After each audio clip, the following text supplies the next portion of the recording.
जब थोड़ा कोई काला होता है तो लोग उसको चिढ़ाते हैं, काले काले ही अक्सर बोलते हैं। कोई थोड़ा टेढ़ी होती है तो उसको कुबड़ी कुबड़ी नाम ही रख देते हैं। आज उसके कान में पहली बार यह शब्द आया कि सुंदरी, और जब पहली बार सुनी तो चौंक गई कि हमको सुंदरी कौन बोल रहा है। बेचारी कुबड़ी कुबिया सुनते सुनते पक गई थी। तो कुबड़ी जो कुब्जा से बोलती है, आप कौन हैं? तो बोले मैं कृष्ण हूँ। और आप अपना परिचय दो। तो वह कहती है मैं महाराज कंस की दासी हूँ, उनको चंदन का लेप लगाती हूँ और उन्हीं के लिए यह चंदन ले जा रही हूँ। लेकिन आपने हमको सुंदरी क्यों बोला? मैं तो 3 जगह से टेढ़ी मेढ़ी हूँ। तो मेरे गोविंद को क्या अच्छा लगता है, उनको सुंदर क्या लगता है? किसी का स्वरूप को नहीं देखते हैं कि सुंदर है कि नहीं है। मेरे गोविंद क्या देखते हैं? किसी के स्वभाव को देखते हैं, मन को देखते हैं। निर्मल मन जन सो मोहि पावा, मोहि कपट छल क्षेत्र न भावा। शरीर को की बनावट की सुंदरता को मेरे गोविंद सुंदर नहीं कहते। जिसका स्वभाव सुंदर हो वह मेरे गोविंद को भाता है। मेरे गोविंद कहते हैं कि आप भले 3 जगह से कहीं हो, लेकिन आपका स्वभाव बहुत अच्छा है, स्वभाव सुंदर है, इसलिए मैंने आपको सुंदरी नाम से संबोधन किया। तो कुब्जा एकदम प्रसन्न हो जाती है और कहती है मेरी इच्छा हो रही है कि चंदन में आज तक कंस को लगाती थी, आज आपको लगाती। मेरे गोविंद माथा की आगे कर दिए, किलो लगा लो, लेकिन थोड़ा बचा कि ये 7 लोगों को भी लगा देगा ना, इनका पोजीशन थोड़ा ढीला हो रहा है। तो आज वह कुब्जा जो थी चंदन का लेप मेरे गोविंद को लगाती है, उनकी सखाओं को लगाती है। मेरे गोविंद मन में विचार करते हैं कि इसको सुंदरी बोला हूं तो सुंदरी होना ही हो। तो उसके पैर के अंगूठे पे अपना पैर रखते हैं, एक हाथ यहाँ लगाते हैं और जो ऐसे झटका मारते एकदम परम सुंदरी हो जाती है। बोले भक्तवत्सल भगवान की जय।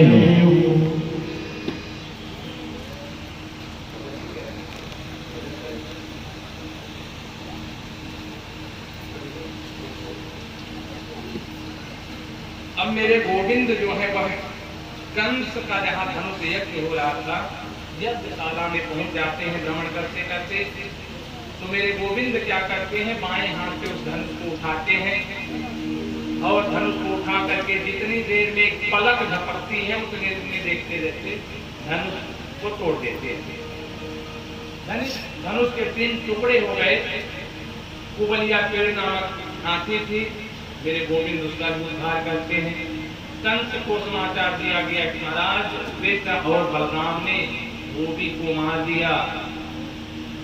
दर्जी से कपड़े सिलवा दिए, कुब्जा के पास जाकर के उसको परम सुंदरी बना दिए और धनुष को भी तोड़ दिए और उसके बाद कुबलिया के हाथी का भी उद्धार कर दिए।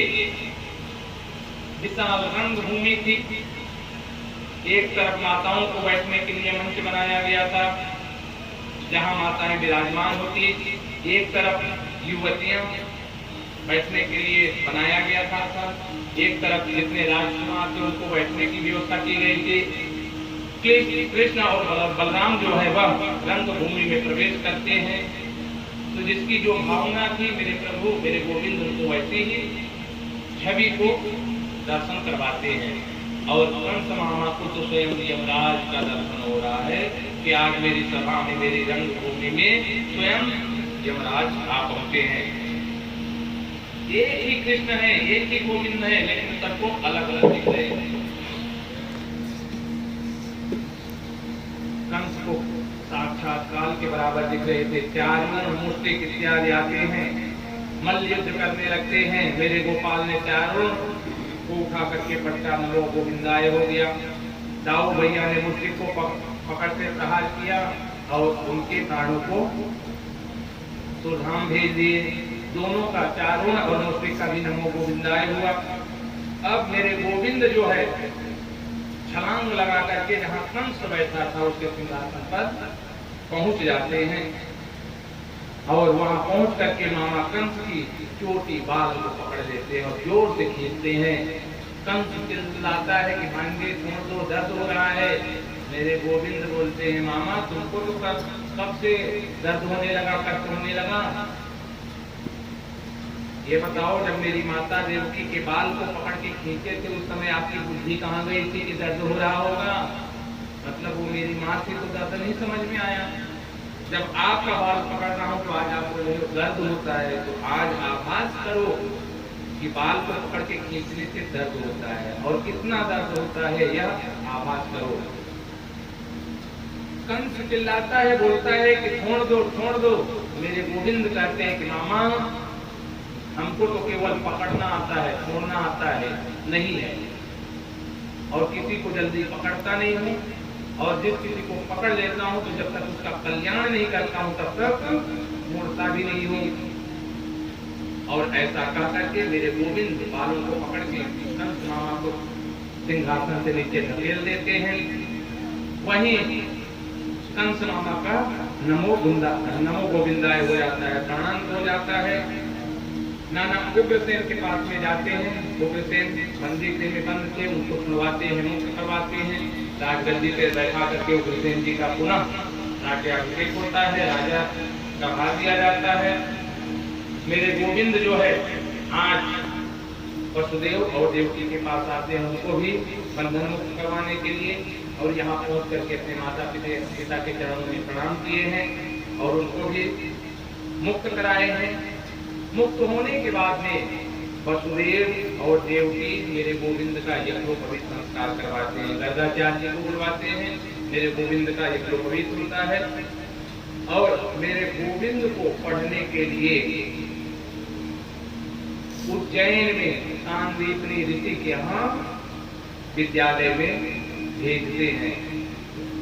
भगवान सुखदेव कहते हैं कि परीक्षित, वह माता पिता शत्रु के बराबर होते हैं जो अपने पुत्र को अच्छी शिक्षा नहीं देते, नहीं पढ़ाते। इसलिए बालक को अच्छी अच्छी शिक्षाएं देनी चाहिए। संदीपनी के आश्रम में आकर के मेरे प्रभु अल्पकाल में गुरु पढ़ने दे रघुराई, अल्पकाल सब विद्या आई। उनके पास तो सब कुछ है, वह तो केवल लीला कर रहे हैं, तो थोड़े ही समय में मेरे प्रभु सभी विद्याओं को ग्रहण कर लेते हैं, सीख लेते हैं। वहीं पे मेरे गोविंद की मित्रता जो होती है सुदामा जी से हो जाती है। अब जब शिक्षा पूर्ण होने के बाद में मेरे गोविंद वापस आना चाहते हैं, तो गुरु कुल में जो पढ़ते हैं, तो जब वह शिक्षा पूर्ण होती है वापस आते हैं अपने घर, तो गुरु दक्षिणा देना होता है। मेरे गोविंद आज गुरु सांदीपनी के पास जाते हैं, जाकर के कहते हैं कि गुरु जी दक्षिणा में आपको क्या भेंट करूं? तो गुरु जी कहते हैं कि दक्षिणा में हमको कुछ नहीं चाहिए, हाँ आपकी जो गुरु माता हैं उनसे पूछ लो, शायद उनको कुछ चाहिए। मेरे गोविंद गुरु माता के पास जाते हैं और कहते हैं, गुरु माता, गुरु दक्षिणा में क्या दूं, क्या भेंट दूं, भेंट करूं? तो गुरु माता कहती हैं कि गोविंद, जब से आप मेरे आश्रम में पढ़ने आए थे, तब से हमको ऐसा लग रहा था कि मेरा पुत्र ही मेरे आश्रम में है। मेरे गोविंद कहते हैं, आपका पुत्र? बोले हाँ, आपके जैसा ही मेरा एक पुत्र था, और वह समुद्र में डूब करके उसकी मृत्यु हो गई थी। और जब तक आप आश्रम में थे तो हमको ऐसा लगता था कि मेरा पुत्र मेरे साथ में है, लेकिन अब आप जाने की बात कर रहे हो तो मुझको बहुत याद आएगी। अगर आप दे सकते हो तो वही पुत्र मेरा मुझको वापस कर दो। मेरे गोविंद गुरु पुत्र वापस करने के लिए समुद्र के किनारे जाते हैं, वरुण देवता को आदेश करते हैं गुरु पुत्र प्रदीयताम, हे वरुण देव, आप में मेरा गुरु पुत्र है, आप उसे वापस करो, हमको दो। वरुण देवता प्रकट हो जाते हैं, कहते हैं कि प्रभु, मैंने आपके गुरु पुत्र को नहीं मारा है, हाँ मेरे अंदर एक दैत्य रहता है, शायद वह आपके गुरु पुत्र को मारा हो। भगवान समुद्र के अंदर जाकर के शंख में छुपे हुए पांचजन्य दैत्य का वध करते हैं, उसका उद्धार करते हैं। बालक वहां भी नहीं मिलता है, तब पांचजन्य शंख लेकर के मेरे प्रभु जो है यमपुरी के लिए जाते हैं, और वहां पहुंच करके जैसे शंख बजाते हैं, तो आज यमराज स्वयं आकर के मेरे गोविंद से मिलते हैं और मेरे गोविंद से कहते हैं कि प्रभु आपका आगमन यहाँ क्यों हुआ, आप किस कारण से आए। देखिए, सामाजिक दृष्टि से अगर देखा जाए तो हमारे घर में कोई आता है तो हम उसको बड़े सम्मान के साथ अंदर लेकर के जाते हैं, बैठाते हैं, उसके बाद पूछते हैं, प्रश्न करते हैं।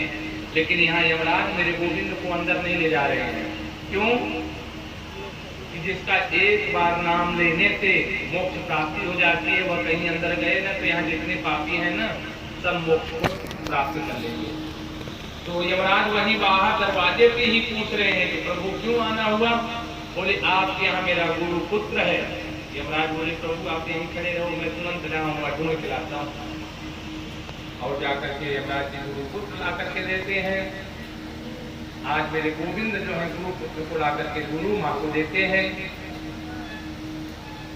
अपने गुरु दक्षिणा से मुक्त होते हैं और उसके बाद मेरे गोविंद जो है पुनः वापस मथुरा में अपने घर में आ जाते हैं, अपने महल में आ जाते हैं।